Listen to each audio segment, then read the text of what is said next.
لا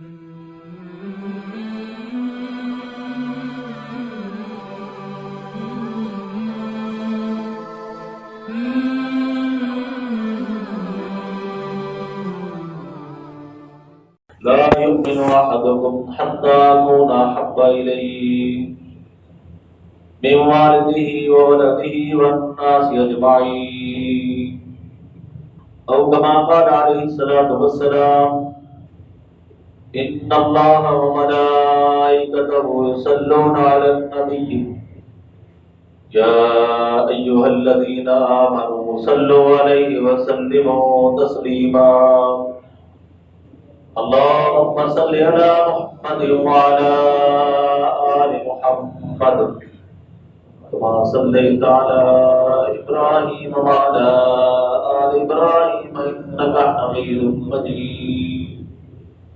اللهم بارك على محمد وعلى آل محمد كما باركت على إبراهيم وعلى آل إبراهيم إنك حميد مجيد. میرے محترم بزرگوں اور دوستوں، اس مبارک مہینے کے اندر سید الاولیاء خیر الورا احمد مجتبی، میرے آپ کے ہم سب کے آقا اور مولا محمد مصطفیٰ صلی اللہ علیہ وسلم دنیا میں تشریف لائے۔ اسی موضوع پر قرآن نے آپ کے جسم اطہر کا تعارف کروایا، اور اللہ تعالیٰ نے آپ کو عالمی طور پر رحمت للعالمین کا لقب عطا فرمایا۔ اس پر میں کچھ عرض کرتا ہوں، دعا فرمائیں کہ اللہ پاک صحیح بیان کی توفیق نصیب فرمائے، تو ہم سب کو اللہ پاک اس کے عمل کی توفیق نصیب فرمائے۔ قرآن مجید کے اندر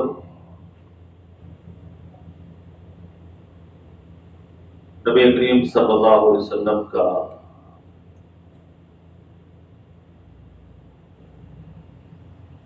نام 4 مرتبہ ذکر ہوا ہے۔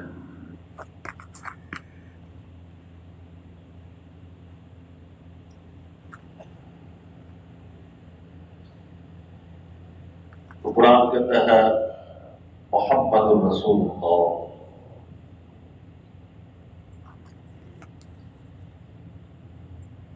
وما محمد الا رسول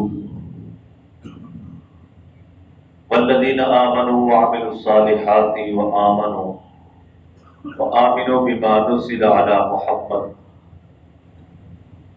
ما كان محمد أبا أحد من رجالكم ولكن رسول اللہ وخاتم النبیین۔ ان 4 جگہوں پہ اللہ نے آپ کا نام نامی اسم گرامی ذکر کیا۔ نبی کریم صلی اللہ علیہ وسلم کے جسم اقدس کی کیفیت کیا تھی؟ اللہ نے فرمایا لقد خلقنا الانسان فی احسن تقویم۔ قرآن سے پوچھا کہ آپ کا چہرہ کیسا تھا؟ قرآن نے والضحیٰ کے لفظ سے آپ کے چمکتے ہوئے چہرے کا تعارف کروایا۔ قرآن سے پوچھا رحمت دو عالم صلی اللہ علیہ وسلم کے دانت مبارک کیسے تھے؟ تو یاسین کہہ کر قرآن نے تعارف کروایا۔ قرآن سے آپ کے زلفوں کے بارے میں پوچھا، آپ کے زلفیں کیسی تھیں؟ تو قرآن نے واللیل اذا سجا کہہ کر تعارف کروایا۔ قرآن سے پوچھا کہ آپ کی آنکھیں کیسی تھیں؟ ما زاغ البصر وما طغى کہہ کر قرآن نے تعارف کروایا۔ قرآن سے پوچھا کہ آپ کی باتیں کیسی تھیں؟ تو فرمایا وما ينطق عن الهوى ان هو الا وحی یوحی۔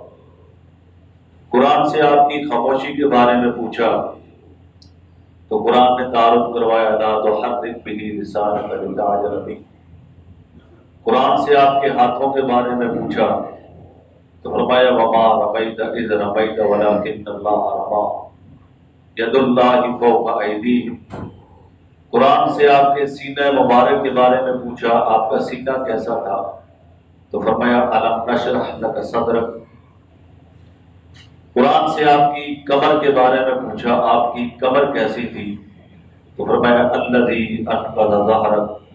قرآن سے آپ کی مبارک زبان کے بارے میں پوچھا آپ کی زبان مبارک کیسی تھی تو فرمایا انما یسرناہ بلسانک۔ قرآن کے بارے میں آپ کی آواز کے بارے میں پوچھا آپ کی آواز کیسی تھی تو فرمایا لا ترفعوا اصواتکم فوق صوت النبی۔ قرآن سے آپ کے دل کے بارے میں پوچھا تو فرمایا نزل بہ الروح الامین علی قلبک۔ قرآن سے آپ کے دل کی کیفیت کے بارے میں پوچھا تو فرمایا فلنولینک قبلۃ ترضاھا۔ قرآن سے آپ کی چادر اور کملی کے بارے میں سوال کیا تو قرآن نے کہا یا ایھا المزمل یا ایھا المدثر۔ قرآن سے آپ کے لباس کے بارے میں پوچھا تو قرآن نے کہا وثیابک فطہر۔ قرآن سے آپ کے ماحول کے بارے میں پوچھا قرآن نے کہا والرجز فہجر۔ قرآن سے آپ کی انگلی کا اشارہ پوچھا تو قرآن بولا اقتربت الساعہ وانشق القمر۔ قرآن سے آپ کی صفات کے بارے میں سوال کیا قرآن نے کہا یا ایھا النبی انا ارسلناک شاہدا ومبشرا ونذیرا وداعیا الی اللہ باذنہ وسراجا ومنیرا۔ قرآن سے سوال کیا کہ آپ کا اخلاق کیسا تھا تو فرمایا انک لعلی خلق عظیم۔ قرآن سے آپ کی رحمت کے بارے میں پوچھا تو فرمایا وما ارسلناک الا رحمۃ للعالمین۔ قرآن سے آپ کی نبوت اور رسالت کے بارے میں پوچھا تو کہا یا ایھا النبی یا ایھا الرسول۔ قرآن سے آپ کی ختم نبوت کے بارے میں سوال کیا تو فرمایا ما کان محمد ابا احد من رجالکم ولکن رسول اللہ وخاتم النبیین۔ قرآن سے آپ کے القاب کے بارے میں سوال ہوا تو قرآن بولا طٰہٰ یاسین یا ایھا المزمل یا ایھا المدثر یا ایھا النبی یا ایھا الرسول۔ قرآن سے آپ کے زمانے کے بارے میں سوال ہوا قرآن نے کہا والعصر۔ قرآن سے آپ کے کام کے بارے میں سوال کیا تو فرمایا وما ارسلناک الا کافۃ للناس۔ قرآن سے آپ کے اوپر اترنے والی نعمتوں کا سوال ہوا قرآن بولا انا اعطیناک الکوثر۔ قرآن سے آپ کے شہر کے بارے میں سوال ہوا تو قرآن بولا لا اقسم بھذا البلد۔ قرآن سے آپ کی بلندیوں اور رفعت کے بارے میں سوال ہوا قرآن نے کہا ورفعنا لک ذکرک۔ قرآن سے آپ کی معراج کے بارے میں سوال ہوا قرآن بولا سبحان الذی اسری بعبدہ لیلا من المسجد الحرام الی المسجد الاقصی الذی بارکنا حولہ۔ قرآن سے آپ کی ہجرت کے بارے میں سوال ہوا کہ آپ مکہ سے مدینہ کیسے آئے قرآن نے کہا الا تنصروہ فقد نصرہ اللہ اذ اخرجہ الذین کفروا ثانی اثنین اذ ہما فی الغار۔ قرآن سے پوچھا کہ اللہ سے آپ کا تعلق کیسا تھا قرآن نے کہا وَرَبَّكَ فَكَبِّرْ وَاعْبُدْ رَبَّكَ حَتَّى يَأْتِيَكَ الْيَقِينُ۔ قرآن سے اللہ کے نبی کے بارے میں اللہ کا تعلق پوچھا کہ اللہ کا حضور سے کیسا تعلق تھا قرآن نے جواب دیا مَا وَدَّعَكَ رَبُّكَ وَمَا قَلَىٰ۔ قرآن سے آپ کا تعلق پوچھا کہ مومنوں کے بارے میں آپ کا کیا تعلق تھا فرمایا مبشراً بشارت دینے والے تھے۔ قرآن سے کفار کے بارے میں پوچھا کہ حضور کفار کے بارے میں کیا تھے قرآن نے نذیراً کہہ کے تعارف کروایا۔ قرآن سے پوچھا کہ آپ کی دعوت کیسی تھی تو قرآن نے جواب دیا داعیا الی اللہ باذنہ۔ قرآن سے پوچھا کہ آپ کی نورانیت کیسی تھی قرآن نے تعارف کروایا وسراجا منیرا قد جاءکم من اللہ نور وکتاب مبین۔ قرآن سے آپ کی نماز کے بارے میں سوال کیا قرآن نے کہا قم اللیل الا قلیلا واقم الصلاۃ لذکری۔ قرآن سے آپ کی تلاوت کے بارے میں سوال ہوا قرآن بولا واتل ما اوحی الیک من کتاب ربک۔ قرآن سے آپ کے بارے میں پوچھا آپ کا ذکر کیسا تھا فرمایا وذکر اسم ربک بکرۃ و اصیلا، قرآن سے سوال کیا آپ کی ازواج مطہرات کیسی تھی، آپ کی بیویاں کیسی تھی؟ قرآن نے کہا یا نساء نبی لستن کاحد من النساء وازواجہ امہاتہم الطیبات للطیبین۔ قرآن سے آپ کی بیٹیوں کے بارے میں پوچھا، قرآن نے کہا قل لازواجک وبناتک ونساء المؤمنین یدنین علیہن من جلابیبہن۔ قرآن سے آپ کے پہلے خلیفہ کے بارے میں پوچھا، قرآن نے کہا الذی جاء بالصدق وصدق بہ والذین معہ۔ قرآن سے آپ کے دوسرے کے بعد خلیفہ کے بارے میں پوچھا، قرآن نے کہا اشداء علی الکفار۔ تیسرے خلیفہ کے بارے میں سوال کیا، قرآن بولا رحماء بینہم۔ چوتھے خلیفہ کے بارے میں پوچھا تو کہا تراہم رکعا سجدا۔ قرآن سے سوال کیا کہ تمام صحابہ کے بارے میں قرآن کیا کہتا ہے، فرمایا کہ یبتغون فضلا من اللہ ورضوانا۔ قرآن سے کاتب وحی امیر معاویہ کے بارے میں سوال کیا، قرآن نے کہا بایدی سفرہ کرام بررہ۔ قرآن سے پوچھا کہ آپ کے صحابہ کیسے تھے، قرآن بولتا ہے اولئک علی ھدی من ربہم اولئک کتب فی قلوبہم الایمان اولئک ھم المؤمنون حقا اولئک حزب اللہ اولئک ھم الراشدون اولئک ھم المہتدون اولئک ھم الفائزون رضی اللہ عنہم ورضوا عنہ۔ جب قرآن سے پوچھا کہ نبی کی نماز کیسی تھی، نبی کا روزہ کیسا تھا، نبی کا جینا اور دنیا سے جانا کیسا تھا، قرآن کہتا ہے قل ان صلاتی ونسکی ومحیای ومماتی للہ رب العالمین۔ قرآن سے پوچھا آپ کی 63 سالہ زندگی کیسی تھی، قرآن نے کہا لقد کان لکم فی رسول اللہ اسوۃ حسنہ۔ ایک شاعر نے یہاں پہ بات کو ختم کیا، تھکی ہے فکر رساں اور مدح باقی ہے، قلم ہے آبلہ پا اور مدح باقی ہے، تمام عمر لکھا اور مدح باقی ہے، ورق تمام ہوا اور مدح باقی۔ اور کسی نے کہا کہ خوب نام محمد ہے اے مومنو جس میں نکتہ بھی رب کو گوارا نہیں۔ خوب نام محمد ہے اے مومنو جس میں نکتہ بھی رب کو گوارا نہیں۔ کبھی یاسی کہا کبھی توحا کہا، نام لے کے بھی رب نے پکارا نہیں۔ عرش سے دور تک طور سے دور تک یہ وہ دریا ہے جس کا کنارہ نہیں۔ تو میرے محترم بزرگوں اور دوستوں، اللہ نے آپ کو ایک لقب عطا فرمایا وما ارسلناک الا رحمت للعالمین، کہ ہم نے تمام کائنات کے لیے آپ کو رحمت بنا کے بھیجا ہے۔ اللہ نے جو نبیوں کو لقب دیے وہ نبی ایک زمانے کے لیے تھے، ایک وقت کے لیے تھے، چھوٹی چھوٹی قوموں یا شہروں کے لیے تھے، ان کے لقب بھی محدود تھے۔ آپ نبی بھی عالمی ہے، آپ کا لقب بھی عالمی۔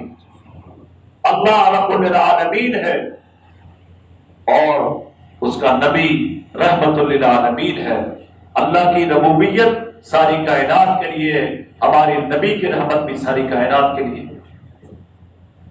فرمایا کہ نبی کریم صلی اللہ علیہ وسلم انسانوں کے لیے رحمت، آپ علیہ السلام جانوروں کے لیے رحمت، آپ آسمان والوں کے لیے رحمت، آپ زمین والوں کے لیے رحمت، آپ یتیموں کے لیے رحمت، آپ کائنات کے ہر ذرے کے لیے رحمت ہے۔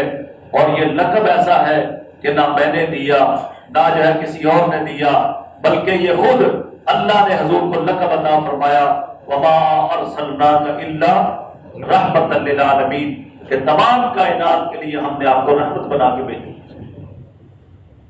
آپ کی نبوت عالمی ہے تو آپ کی رحمت بھی عالمی ہے۔ اور کوئی آدمی رحمت ہوتا ہے، مہربان ہوتا ہے گھر والوں کے لیے، کوئی شہر والوں کے لیے، کوئی جو ہے کسی ملک کے لیے، لیکن قربان جائیں نبی کریم صلی اللہ علیہ وسلم کے اس مبارک لقب پر کہ آپ ساری کائنات کے لیے رحمت بن کے دنیا میں آئے۔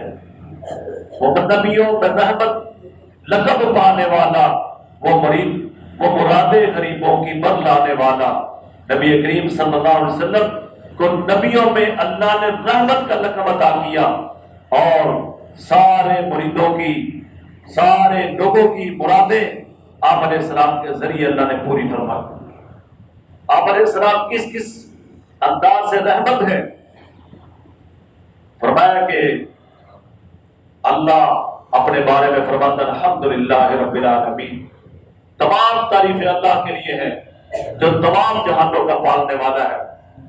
اور قرآن کے بارے میں کہا کہ لا ریب فیہ ھدی للمتقین، اور بیت اللہ کے بارے میں کہا ان اول بیت وضع للناس الذی ببکۃ مبارکا وھدی للعالمین، اور میرے محبوب کو کہا وما ارسلناک الا رحمۃ للعالمین۔ نبی کریم صلی اللہ علیہ وسلم اپنی امت کے لیے کس کس انداز سے رحمت ہے کہ میرے محترم بزرگوں اور دوستوں، اگر ہم اپنے طرز عمل کا جائزہ لیں، اپنے اعمال کو دیکھیں، تو پہلی امتیں ایک ایک عمل کی وجہ سے عذاب کا شکار ہو جاتی تھی، شکلیں بگڑ جاتی تھی، زمین میں دس جاتی تھی، لیکن یہ نبی کریم صلی اللہ علیہ وسلم کی رحمت ہے کہ اللہ نے اس امت سے عذاب کو ٹالا ہوا۔ اس امت کی شکلیں مسخ نہیں ہوتی، اس امت کے اوپر اجتماعی عذاب نہیں آتا، اس امت کو زمین میں نہیں دسایا جاتا۔ یہ کس کا نتیجہ ہے؟ یہ حضور کی رحمت للعالمین کا نتیجہ ہے۔ اگر آپ رحمت نہ ہوتے تو نہ جانے اس امت کے ساتھ کیا معاملہ ہوتا۔ آپ علیہ السلام اس قدر امت کے لیے رحمت ہے، فرمایا لقد جاءکم رسول من انفسکم عزیز علیہ ما عنتم حریص علیکم بالمؤمنین رؤوف الرحیم۔ تمہارے پاس ایک ایسے نبی تشریف لائے ہیں جو تمہارے میں سے ہیں، عزیز علیکم ما عنتم، تکلیف تمہیں پہنچتی ہے، گرہ ان پہ گزرتا ہے، اور حریص علیکم، تمہارے اوپر بڑے تمہاری بھلائی پر بہت جو ہے حریص ہے، رؤوف الرحیم، اور رؤوف بھی ہے، مہربانی۔ یعنی تکلیف امت کو ہوتی ہے اور گرہ نبی پاک صلی اللہ علیہ وسلم پہ گزرتا ہے۔ اتنی رحمت حضور کے دل میں ہمارے۔ اللہ رب العزت نے قرآن میں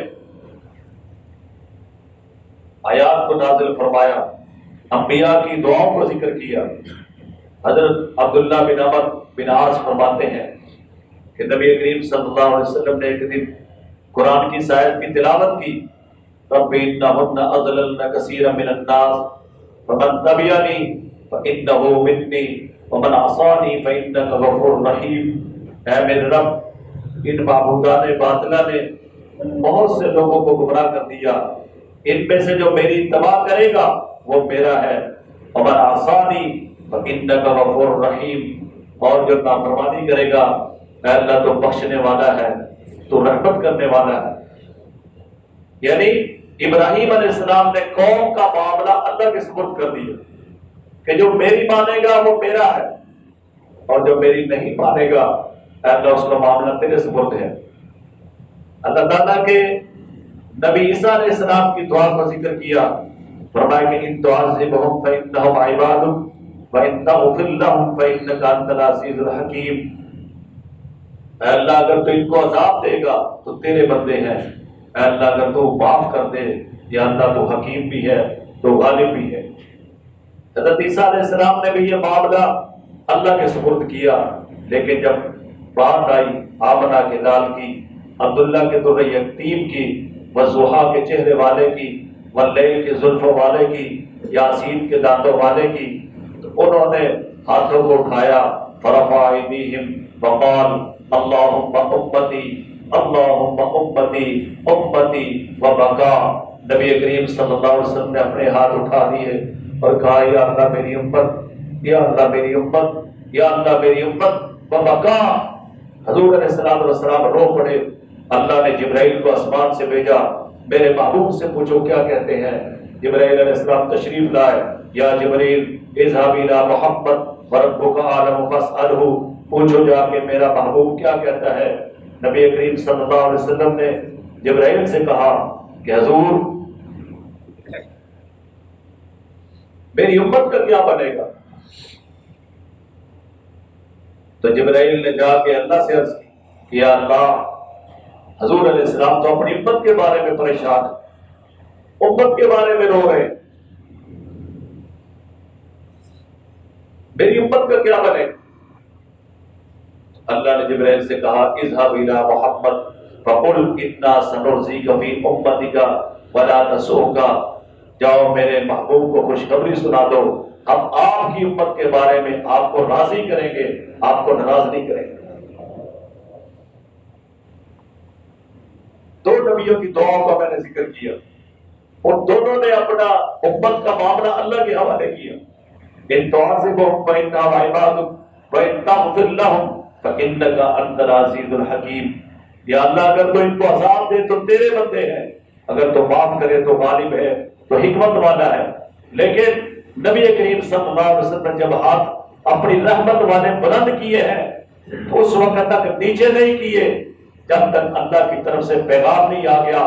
اللہ نے جبرائیل کے ذریعے پیغام بھیجا، اذهب الى محمد، میرے محمد کے پاس جاؤ، فقل انا سنرضيك في امتك ولا نسوك، میرے محبوب کو خوشخبری سنا دو کہ تیری امت کے بارے میں تجھے راضی کریں گے، تجھے ناراض نہیں کریں گے۔ کتنی بڑی بات! اور اس میں قرآن کی آیت کے مطابق بھی عجیب نکتہ ہے کہ ساری کائنات اللہ کی رضا تلاش کرتی ہے، اللہ اپنے محبوب سے کہتا ہے وَلَسَوْفَ يُعْطِيكَ رَبُّكَ فَتَرْضَىٰ، محبوب ہم تجھے عطا کریں گے کہ تو راضی ہو جائے، تجھے ہم خوش کر دیں۔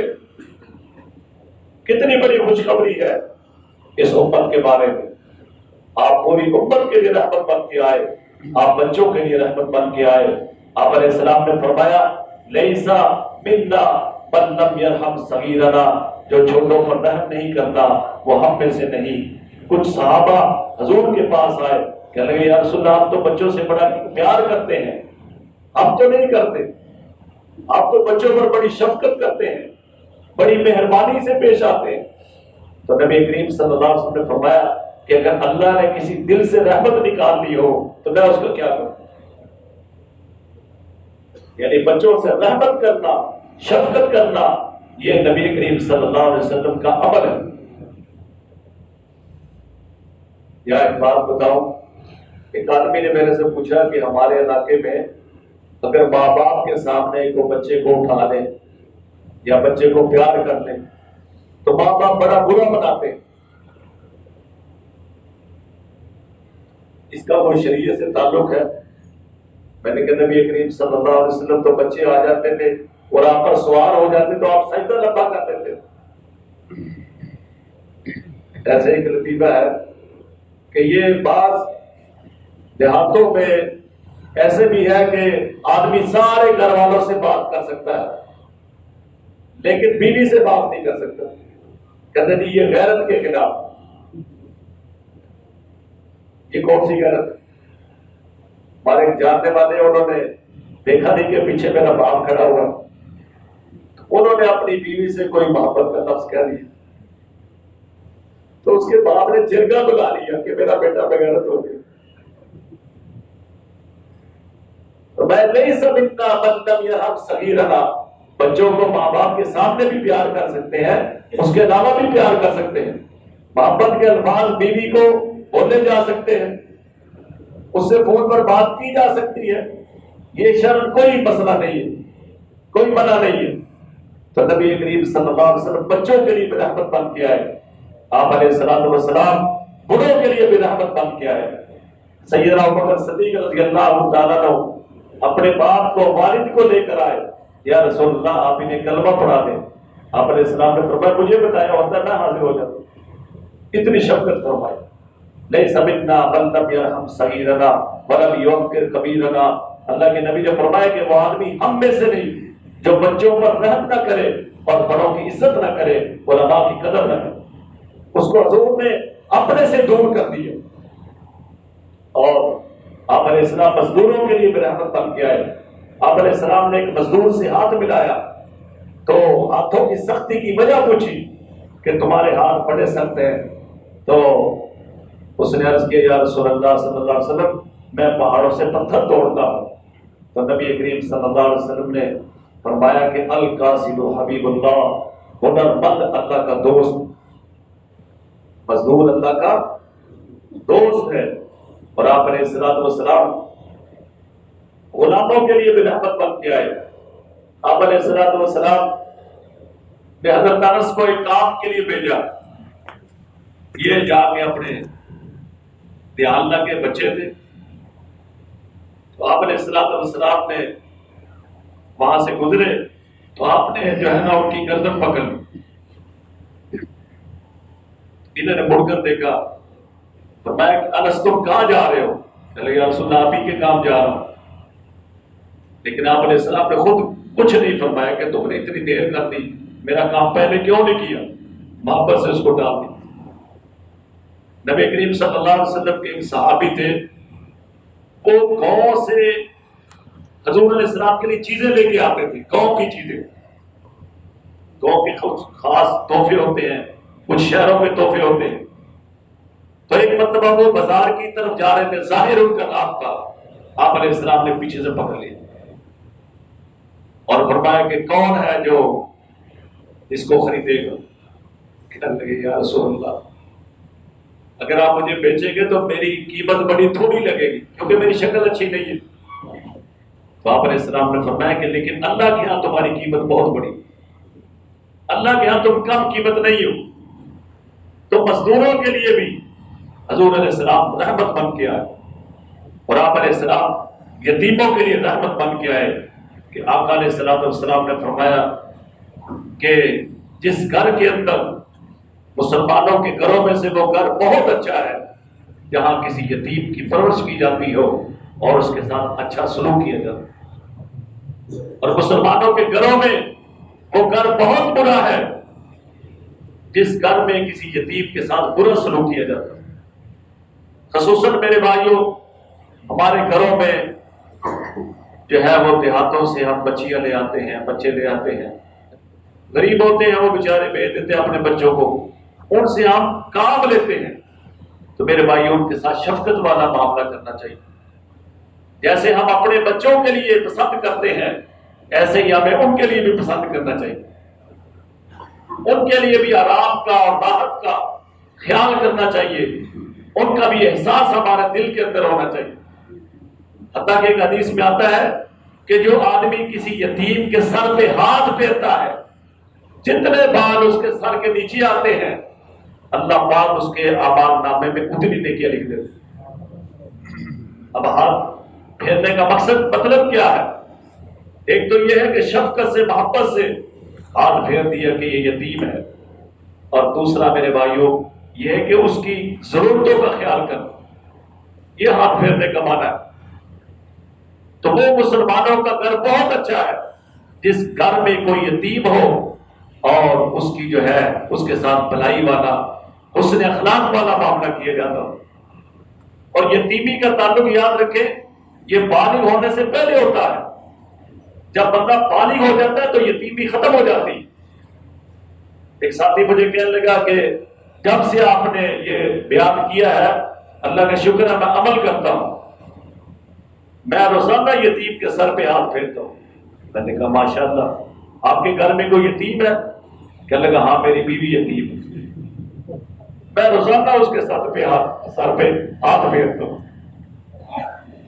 تو میں نے کہا بھائی یہ جو یتیمی ہے اس کا تعلق بلوغت سے پہلے ہے، بالغ ہونے کے بعد یتیم نہیں رہتا، ورنہ تو پھر ہر گھر میں پتہ نہیں کتنے یتیم ہے، پاپے تو سارے یتیم ہیں۔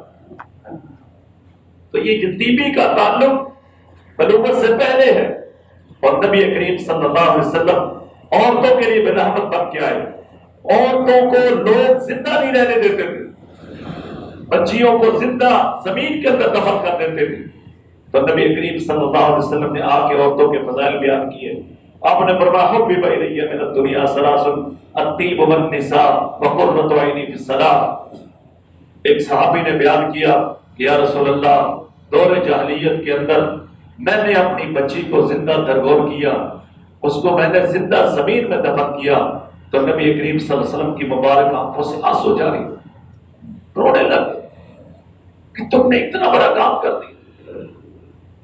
تو جن بچیوں کو زندہ رہنے کا حق نہیں دیا جاتا تھا جاہلیت کے اندر، اللہ کے نبی نے فرمایا ماں کے قدموں کے تلے جنت ہے، جو آدمی 2 بچیوں کی یا 2 بہنوں کی پرورش کرے اور ان کو ان کے انجام تک پہنچا دے، تربیت کرے اور شادی کر دے، قیامت کے دن میں اور وہ ایسے ہوں گے جیسے یہ 2 انگلیاں ملی ہوئی ہیں، ان میں کوئی فاصلہ نہیں۔ 2 بچیوں کی یا 2 بہنوں کی تربیت پرورش کر کے ان کی شادی کرنے والا قیامت کے دن میں اور وہ ایسے ہوں جیسے یہ 2 انگلیاں ملی ہوئی۔ یعنی وہ آدمی حضور کے ساتھ ہوگا جو 2 بہنوں کی تربیت کر لے یا 2 بچیوں کی پرورش کر لے۔ اسی طرح نبی کریم صلی اللہ علیہ وسلم جانوروں کے لیے بھی رحمت بن کے آئے۔ ایک حدیث میں آتا ہے کہ نبی کریم صلی اللہ علیہ وسلم مدینہ میں ایک مرتبہ تشریف لے جا رہے تھے، تو آپ نے دیکھا کہ ایک یہودی نے ایک ہرن کو پکڑا ہوا، تو جب نبی کریم صلی اللہ علیہ وسلم قریب سے گزرے تو وہ پکار اٹھی، یا رسول اللہ صلی اللہ علیہ وسلم میرے حال پہ رحم کریں، یہ سامنے والے پہاڑ میں میرے بچے ہیں، میرے دودھ پلانے کا وقت ہو چکا ہے اور میری ماں کا جوش مار رہی ہے، یا رسول اللہ صلی اللہ علیہ وسلم مجھے رہائی دلوا دیں، میں دودھ پلا کے واپس آ جاتا ہوں۔ تو نبی کریم صلی اللہ علیہ وسلم نے اس یہودی سے کہا کہ میری ضمانت پر اس ہرن کو چھوڑ دو، میں ضامن بنتا ہوں یہ ہرن واپس آئے۔ اس نے پھر ہرن کو چھوڑا اور وہ ہرن گئی اور دودھ پلا کے جو ہے واپس آئی، اور جاتے ہوئے بھی کہہ رہی تھی، آتے ہوئے بھی کہہ رہی تھی، اشہد ان لا الہ الا اللہ واشہد انک رسول اللہ وما ارسلناک الا رحمۃ للعالمین۔ نبی کریم صلی اللہ علیہ وسلم ایک سفر میں تھے، ایک چڑیا کے درخت پر 2 بچے تھے، تو صحابہ نے ان بچوں کو پکڑ لیا، تو وہ چڑیا نبی کریم صلی اللہ علیہ وسلم کے پاس آئی اور آ کے حضور سے بات کی، تو نبی کریم صلی اللہ علیہ وسلم نے فرمایا کہ اس کے بچوں کو جہاں سے اٹھایا ہے وہیں پر رکھ، یہ شکایت لگا رہی۔ اسی طرح نبی کریم صلی اللہ علیہ وسلم ایک جگہ سے گزرے تو ایک اونٹ جو ہے نبی کریم صلی اللہ علیہ وسلم سے باتیں کرنے لگا۔ آپ علیہ السلام نے کہا اس کا مالک کون ہے؟ اس کو بلایا اور فرمایا کہ یہ اونٹ تمہاری شکایت کر رہا ہے کہ تم اس سے کام زیادہ لیتے ہو اور اس کو جو ہے چارہ کم ڈالتے ہو، اس کے بھی حقوق ہے، اس کا بھی خیال کرو۔ اور میرے محترم بزرگ اور دوستو، نبی کریم صلی اللہ علیہ وسلم کافروں کے لیے بھی نبی الرحمت ہے، نبی التوبہ ہے۔ آپ وما ارسلناک الا رحمۃ للعالمین ہے، مومنوں کے لیے دنیا میں بھی رحمت ہے اور آخرت میں بھی رحمت ہے، اور کافروں کے لیے دنیا میں رحمت ہے، آخرت میں نہیں۔ دنیا میں رحمت کس لیے ہے کہ کافروں پر حضور کے رحمت للعالمین ہونے کی وجہ سے عذاب نہیں آتا، ورنہ پہلے نبیوں کی امتیں جو اللہ کے نبیوں کی نافرمان ہوتی تھی، کسی کو زمین میں دھسا دیا جاتا، کسی کو جو ہے زلزلے سے مار دیا جاتا، کسی کے اوپر پانیوں کا عذاب مسلط کر دیا جاتا۔ حضور کافروں کے لیے اس طرح رحمت ہے کہ ان کے اوپر کوئی اجتماعی عذاب نہیں آتا، اور ایمان والوں کے لیے اللہ کے نبی دنیا میں بھی رحمت ہے، اللہ کے نبی آخرت۔ اتنی ماری ماں ہمارے لیے باعث رحمت نہیں، اتنا اللہ کا محبوب ہمارے لیے رحمت للعالمین۔ تو ہم سب کو نبی کریم صلی اللہ علیہ وسلم سے عقیدت اور محبت کمال درجے کی ہونی چاہیے۔ حضور کی غلامی، حضور کی محبت دین حق کی شرط اول ہے، اسی میں ہو اگر خامی تو سب کچھ نامکمل۔ اب حضور سے ہماری محبت کا اظہار کیسے ہوگا؟ کیسا پتہ چلے گا کہ یہ حضور کا محبت کرنے والا ہے؟ اس کا اظہار حضور کی سنتوں کو اپنانے سے ہوگا۔ جو حضور کی سنتوں کو اپناتا ہے وہ سب کے حضور کے ساتھ محبت کرتا ہے، اور جو حضور کی سنتوں کو چھوڑتا ہے وہ خالی نعرے تو لگاتا ہے لیکن حضور کا محبت کرنے والا نہیں ہو سکتا۔ اور مفتی شفیع صاحب رحمۃ اللہ علیہ روضہ رسول کے پاس دور سے سلام پڑھ رہے تھے، دل میں خیال آیا مفتی شفیع کیسی تیری قسمت ہے، تو لوگ جانیوں کے ساتھ چمٹ چمٹ کے سلام پڑھتے ہیں اور تجھے وہاں جگہ نہیں ملتی۔ تو آواز آئی یا خواب میں دکھایا اور کہا گیا شفیع جو میرے محبوب کی سنتوں پہ چلتا ہے وہ جہاں بھی ہو میرے نبی کے قریب ہے، اور جو میرے محبوب کی سنتوں کو چھوڑتا ہے وہ جانیوں سے بھی چمٹ جائے وہ ہم سے دور۔ تو محبت کا، عقیدت کا، حضور کی غلامی کا معیار کیا ہے؟ معیار حضور علیہ السلام کی سنتیں ہیں۔ جو حضور کی سنتوں کو اختیار کرتا ہے وہ یقیناً عملاً حضور سے محبت کرتا ہے۔ اللہ میں حضور کی سچی غلامی، سچی عقیدت، محبت نصیب فرمائے۔